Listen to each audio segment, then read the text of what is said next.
Música dramática curta. Como é que um terço da população da Europa desapareceu, assim, em apenas 5 anos? Parece ficção científica, não é? Mas aconteceu mesmo. Havia um assassino invisível que reescreveu a história. E é essa história que vamos descobrir. Para percebermos a peste negra, temos de viajar para longe, bem longe da Europa.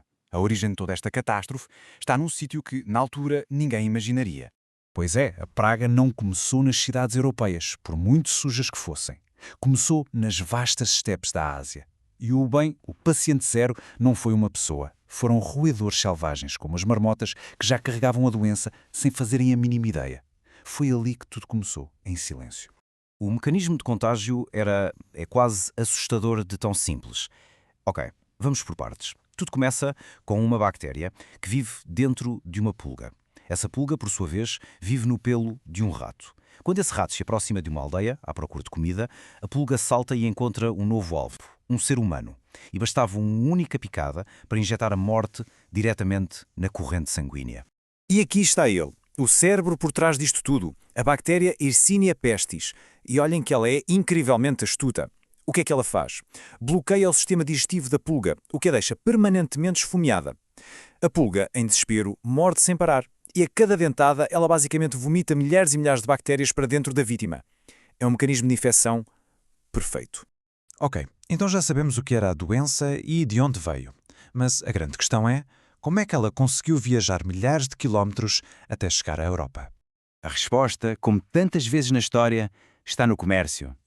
A famosa Rota da Seda, a grande autoestrada comercial da antiguidade, ela não transportava apenas sedas e especiarias. Escondidos nos sacos de grãos, nos fardos de tecidos, viajavam os passageiros mais perigosos do mundo, os ratos pretos. E com eles, claro, as suas pulgas mortais. Esta cronologia mostra a rapidez com que tudo aconteceu. É assustador. O que começou como um problema local, lá na Ásia, na década de 1330, em menos de 20 anos estava a varrer cidades inteiras, de Itália até a Inglaterra. E o ponto de viragem, o momento em que a peste deu o grande salto para a Europa, aconteceu aqui, numa cidade portuária no Mar Negro. O que aconteceu em Café em 1347 parece saído de um filme de terror. A cidade estava cercada por um exército mongol. Acontece que esse exército estava a ser dizimado pela praga. E o que é que eles fizeram? Como último recurso, usaram catapultas para atirar os corpos dos seus próprios soldados infectados por cima das muralhas. É considerado um dos primeiros atos de guerra biológica da história. Claro que os marinheiros que estavam na cidade entraram em pânico, fugiram nos seus navios e, sem saberem, levaram a morte com eles, espalhando-a por todos os portos da Europa. Pronto, a doença tinha chegado à Europa. Mas o que é que acontecia exatamente a quem era infectado? Bem, não havia só uma forma da peste. Havia 3. E cada uma delas era mais terrível que a outra. Exato. A peste não era uma doença, eram 3 assassinas distintas. A forma bubónica era a mais comum, transmitida pela picada da pulga.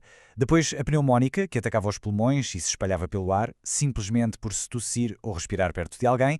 E por fim, a septicémica, que infectava o sangue e matava em questão de horas. Para estas 2 últimas, a hipótese de sobrevivência era praticamente nula.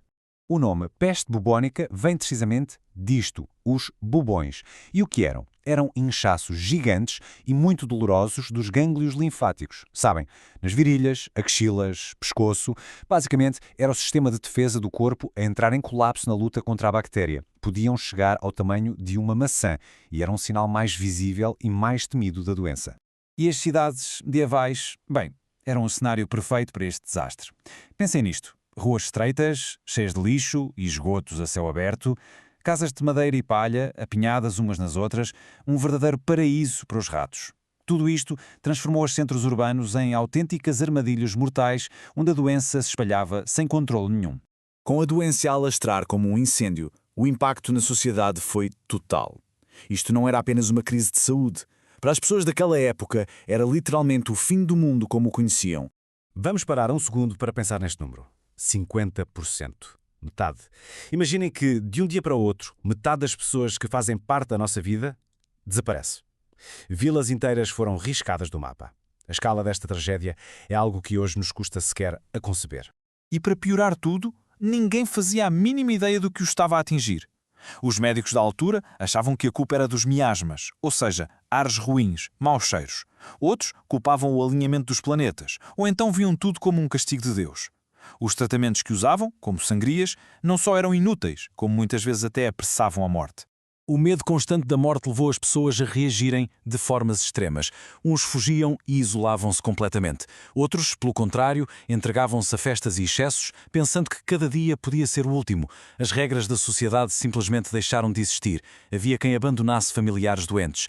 Grupos de fanáticos percorriam as ruas a chicotear-se em público. A sociedade como a conheciam estava a desmoronar-se. Por volta de 1351, o pico da peste negra começou a passar. Mas as cinzas que ela deixou para trás deram origem a um mundo completamente novo. É incrível, mas esta tragédia acabou por moldar o futuro de formas que ninguém poderia ter previsto. A economia, por exemplo, mudou radicalmente. Com metade dos trabalhadores mortos, os que sobreviveram tornaram-se de repente muito valiosos. Camponeses e artesãos passaram a ter poder para exigir salários mais altos, melhores condições de vida. Isto abalou as fundações do sistema feudal, aquele sistema em que os nobres eram donos de tudo e os camponeses eram praticamente seus servos. E há outra coisa muito importante. Todo aquele horror ensinou uma lição crucial, a do contágio. As cidades portuárias de Itália, por exemplo, começaram a obrigar os navios que chegavam a ficar isolados durante 40 dias. 40 giorni, em italiano. E é daí que vem a nossa palavra, quarentena. Foi, no fundo, o nascimento da ideia de saúde pública. A peste negra é um lembrete brutal de como uma doença pode virar o nosso mundo do avesso. É verdade que hoje temos antibióticos, temos uma ciência muito mais avançada, mas a história está lá para nos lembrar que continuamos vulneráveis. E a grande questão que fica é, será que estamos a usar as lições do passado para nos prepararmos melhor para os desafios do futuro?